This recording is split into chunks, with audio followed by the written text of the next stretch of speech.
Now, it might not be live, but we're on. We're Sam, on. welcome, man. You're in Beirut. Well, first, let's introduce what we're doing today, if you don't mind, and then we're going to find out about your little journey. Today, we are doing a pre-record because Sam's in Beirut, and he'll explain what he's doing. You are watching The Change Room, which is mindful chats for the game of life, with my co-host Sam, Eid, and myself, that talk about everything to do with neuroscience. And we try to link it up sometimes with Carlton Football Club, which is both of our passions. He doesn't have his Carlton hat on today, but he loves the Blues. So, Sam, I know we might have some difficulty with your connection and stuff, and we're going on the fly today. And we're going to talk about our topic, and we'll probably extend a little bit from last week. But so tell us where you're at. Yeah, so welcome everyone. So I'm in Beirut right now because I'm here for a training for a company. This is my second trip right here for the same company. We're talking about leadership as well, and we're going to be diving into that as well. But Rash, you forgot to mention the change room. When people enter the change room, and they leave, they're never the same again. Remember that. This is true. This is true. Never the same. And in the change room, we create camaraderie, and we have laughs. And most people, they remember things from the change room. You know, sports people and etc. It's a very, very special place. So yeah, It is. And so I also want to say something though, Rich. I noticed you just stepped up. You really stepped up and watched my back on this because the connection may not be so great from here, and you just took the lead. So I thank you for that. No problem. All good. So let's talk about today's topic. So what I was thinking about, and today's going to be a little bit of a short one. I think also that Rocco is going to change the timing on this. So it's not going to be usual 5 p.m. I think it's going to be a 7 p.m. We're going to try it at 6:30. But he'll announce it tonight on his Jumper Punch channel, on the Jumper Punch show. Sorry. So today what we wanted to talk about, and our topic for the day is winning. No, sorry. Let me get this right. Believing is winning. And I think it's quite interesting because you're doing a leadership, coaching to, in Beirut at the moment. And I want to talk a little bit what relates to some, our audience that watches the show of the how belief is so important in winning in what you want to do, whether it's winning in sports or whatever it is, right? Right. So I think we're going to delve into that a little bit. And then I think we should, when we've got the right resources, talk a little bit about hypnosis and carry on from last week.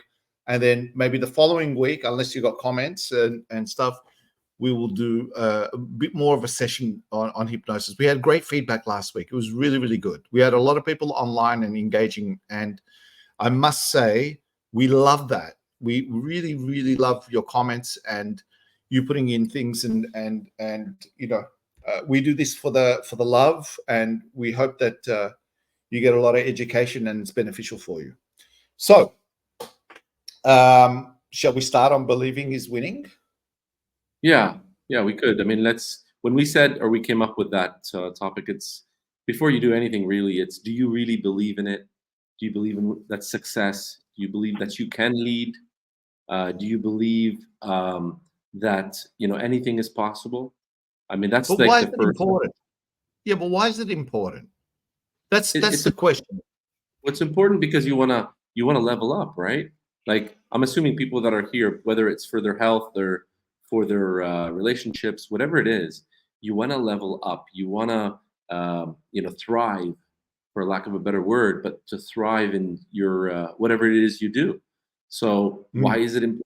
It's, if you're not thriving or you're not growing, then you're going backwards, you're regressing, and we all know what happens with people that regress, and they just isolate themselves, and you're not doing yourself a favor or your loved ones or the people that really care about you. So when we say level up, it's not so much about just performance, high performance, but it's also about growing, experiencing more, testing out things, exploring things, experimentation.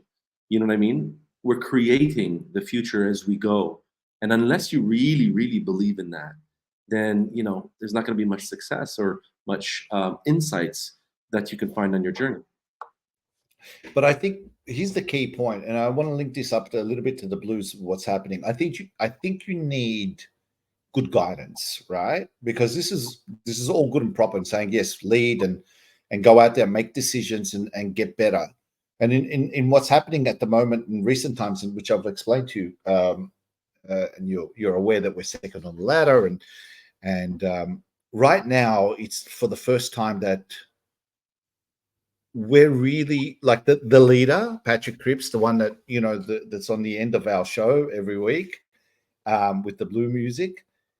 He's just stepped up. He's just leveling up, right? And he's just to give you an example. On the weekend we played. They're not as good now, but they were the premiers. They won 3 out of 4 premierships like not so long ago, right? So they were the team. Surely they're not the team now. But what he did was, and it was getting pretty close, and then 3/4 time, Sam, man, he just leveled up. He was like, come with me, guys. And his leadership has just gone to another level. And they absolutely, like, they just popped down like 7 goals in a row.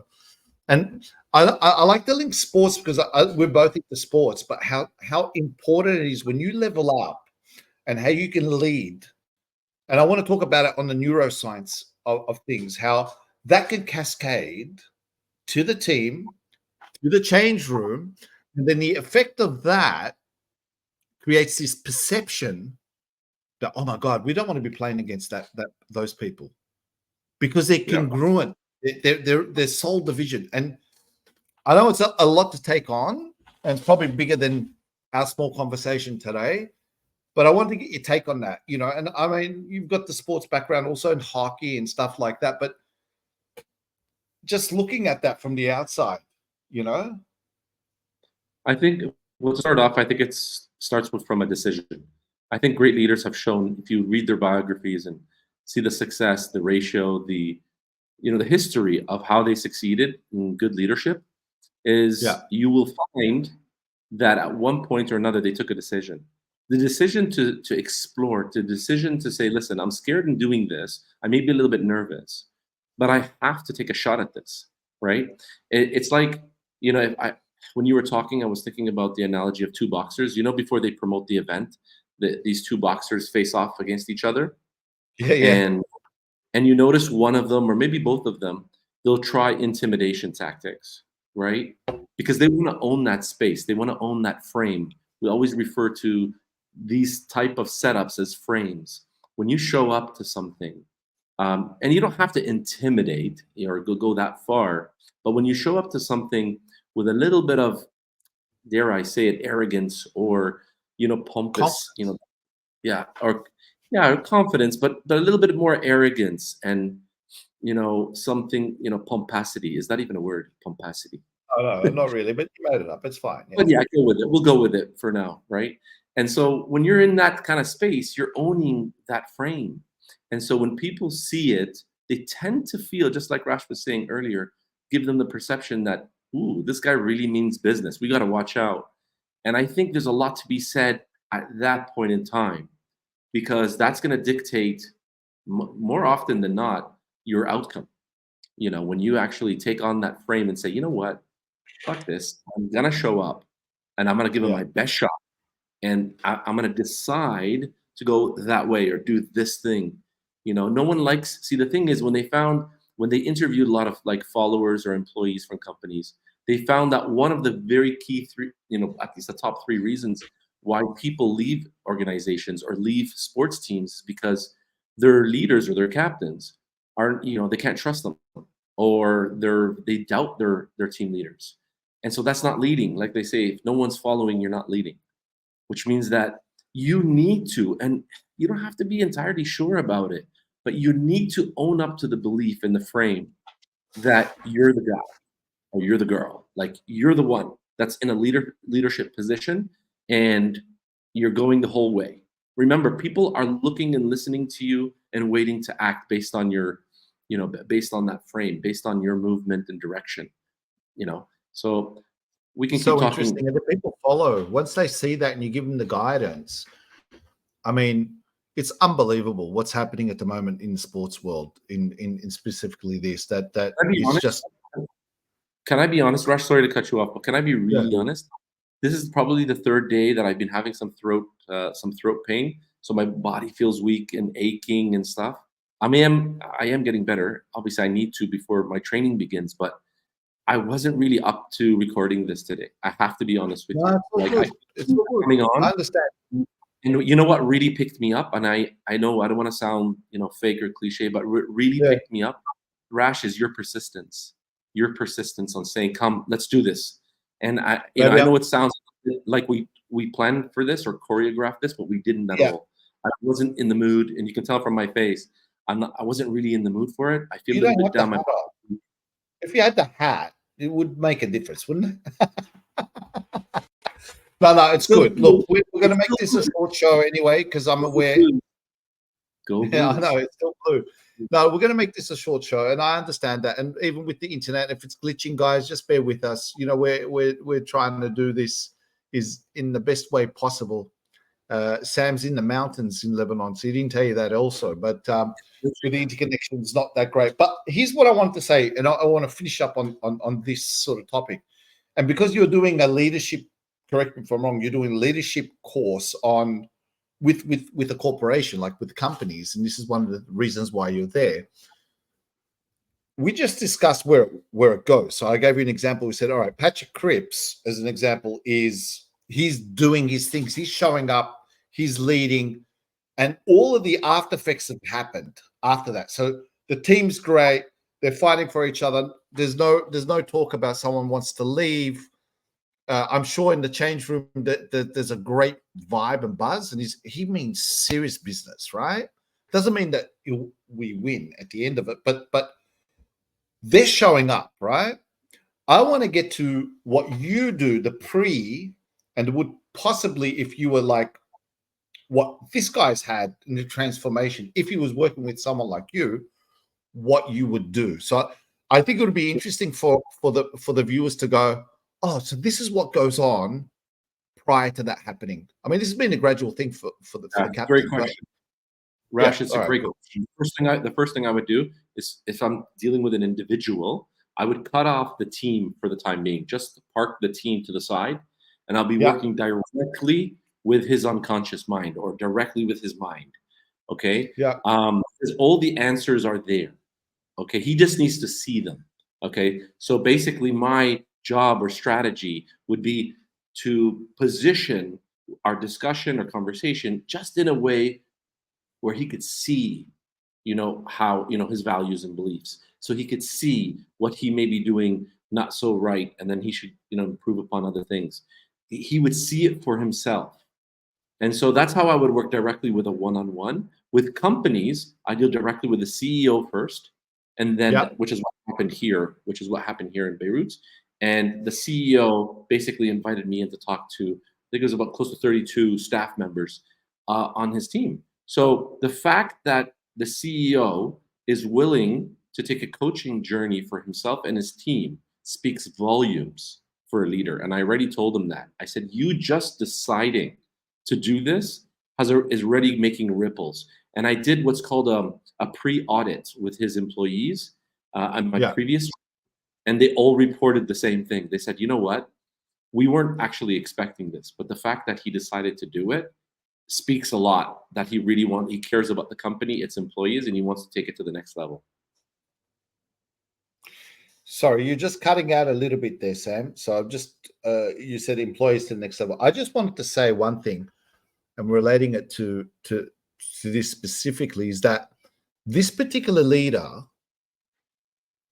was always, I think, a good leader, but he wasn't a great leader. And now we're showing the qualities of a great leader. So it could be the same thing as your CEO, right? But what he did was he thought by leading, he took on too much. So almost similar to a company, right? Where they'll have to micromanage, not sure that they've got the trust in the troops. You see where I'm going, right? Right. And then it just clicks where he's got trust and faith, and he's got the right surroundings and the right guidance. Right. And now he's a much better captain than ever before. He won't take on too much. So he's less strained. So he's less injury strained because he was taking on too much. He thought that leadership needs to be on my back and follow me. Doesn't work like that. Now he's actually delegating stuff. I'm sure it's Right. very similar to what you're doing with the 100%. organizations. So see the synergy. So I think it's a unique story.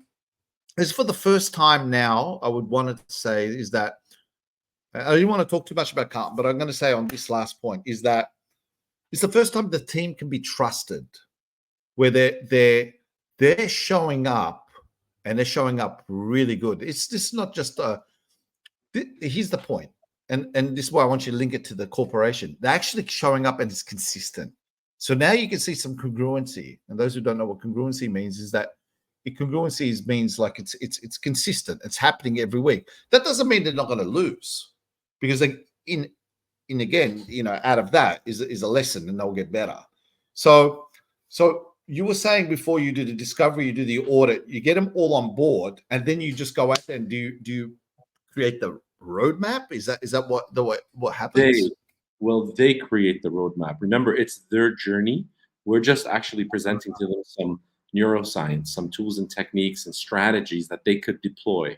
Remember, it's their journey. It's not ours, right? It's their decision.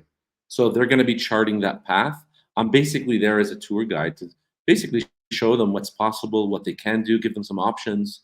And then that would just turn on some light bulbs, and it's like, oh, okay, I can do this and this and this. So there was an example that we did in our course, if you remember, many moons ago. And I wonder if you do that now. Do you remember that one where you point the finger? And do you remember every that time one? I So you do still that? do that?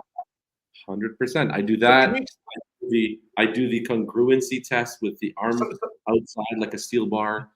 so explain that to the audience.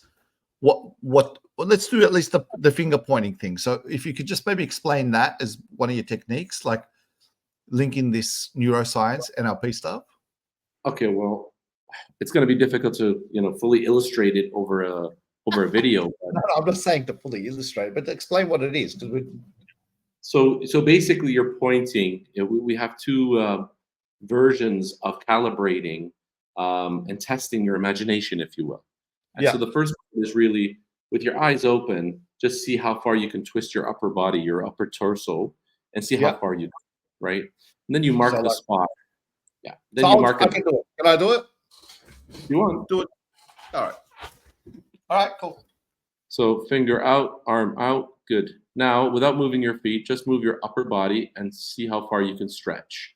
Turn, keep going. Make sure that your eye line connects with your finger, and then mark the spot.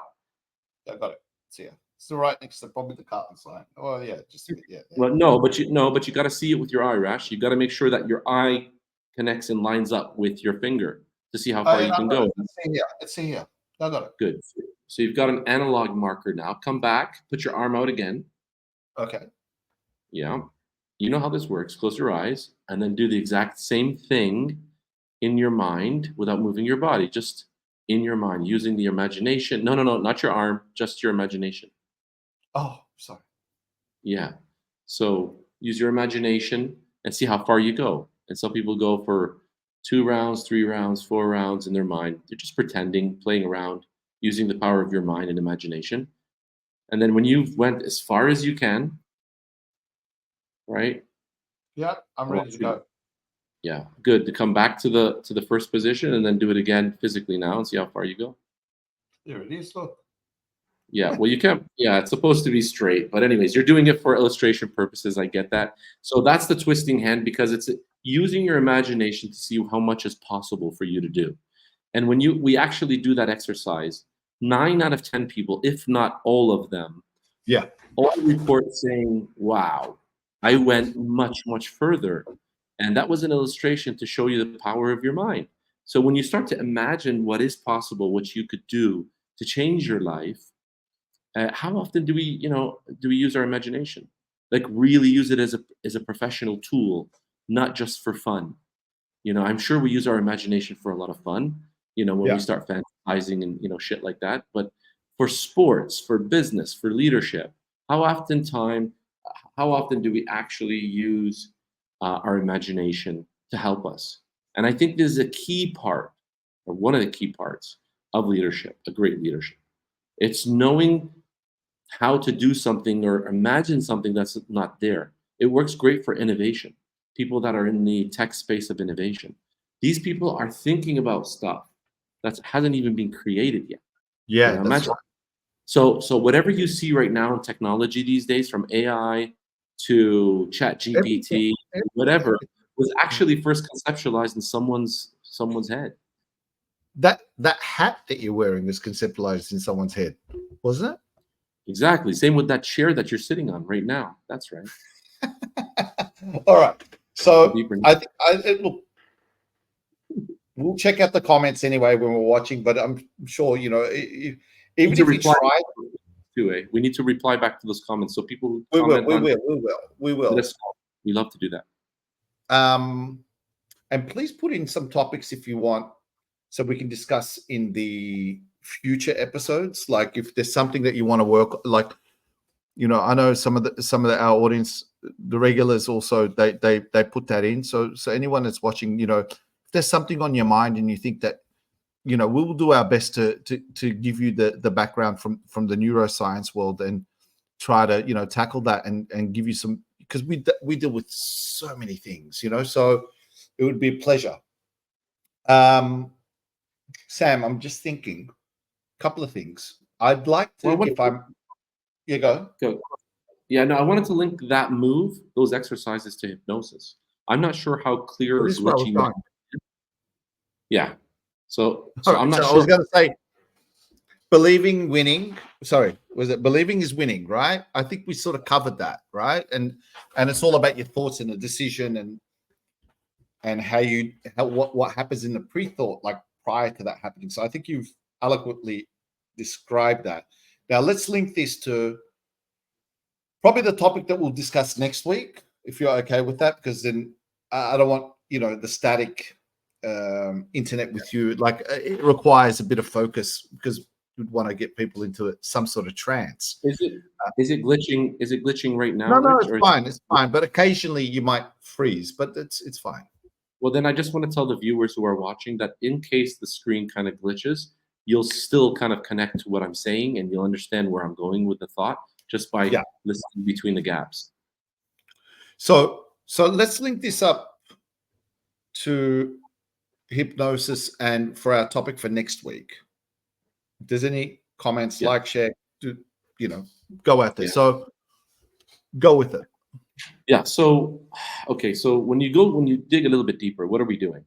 We're actually engaging first your conscious thinking mind. That part of us that thinks about a lot of things. The front neocortex. That's a monkey mind. Some people call it a monkey mind. Yeah. Basically, we want to cajole, if you will, or Can become you make it up friends with. words again? No, that's actually a real word, and I think it applies in the sentence. So you cajole, we make friends with the conscious mind, so therefore we can bypass the conscious mind to get into the unconscious or subconscious mind.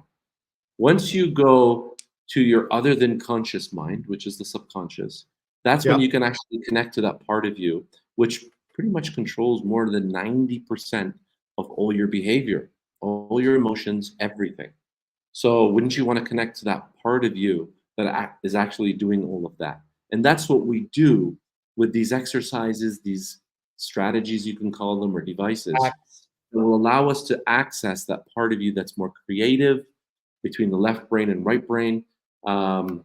Left brain being the analytical one, the right brain shifting to more creative. We all can do this. It's like Yeah. watching a good movie, or watching a good Carlton game. You're involved into the action, whether it's a positive outcome or a negative one. You're involved into that experience. And what we're doing in coaching is recreating new experiences that will allow you to actually make tweaks and changes, all in the vicinity of your mind. It's fascinating stuff. I'm telling you, when people see this stuff, that I know it's not mojo, what's the word, hocus pocus stuff. It's actually real stuff. Like some of the results that I've seen, it's phenomenal what it can do, and Imagine changing what those do we limiting call it? The critical factor. faculties. Is that what it's called? Yeah. So how we Critical. bypass that, and we've got techniques of. There's even questions I can tap into Sam's unconscious mind by asking 2 or 3, 4 questions, and just imagine like the critical factor is like a bar between the left and the right, and then it all of a sudden goes whoop, and it goes straight into the unconscious, which is phenomenal. It's a great thing. Right. And just to correct you on that word, it's called critical faculty. Faculty, that's it. Yeah, sorry. Yes, that's correct. Yeah. And just so for people who are listening, critical faculty means it's that place that it's almost like a gatekeeper. Think of it as a gatekeeper or a security watchman who actually will not allow anything to come or just anything to come through.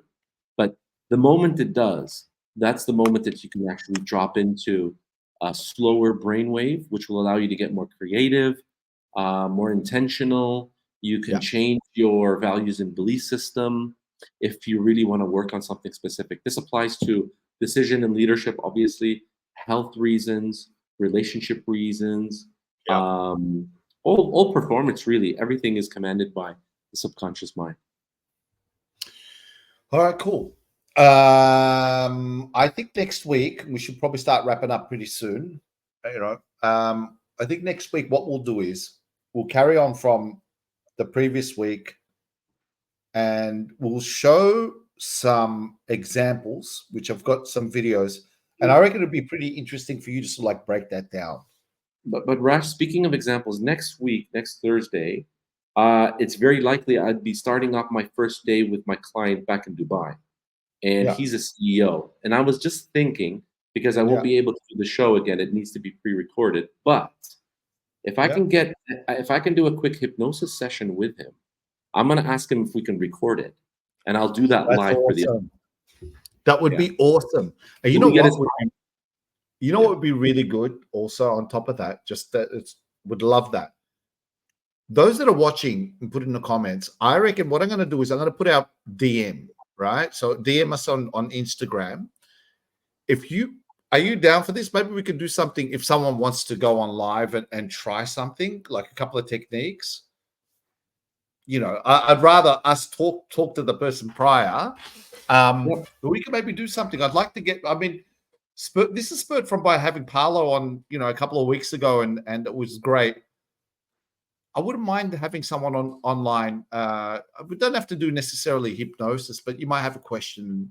We'll get you on for like 3, 4, 5 minutes or something like that, and then we can answer it. So if you're down for that, put the like, comments, tell us what you want to do. I'm going to put us socials. Let me put that onto the overlay. Where's the overlay? Here we go. Hold on. While you do that. Yep, here we go. So there it is. So send us a message on there.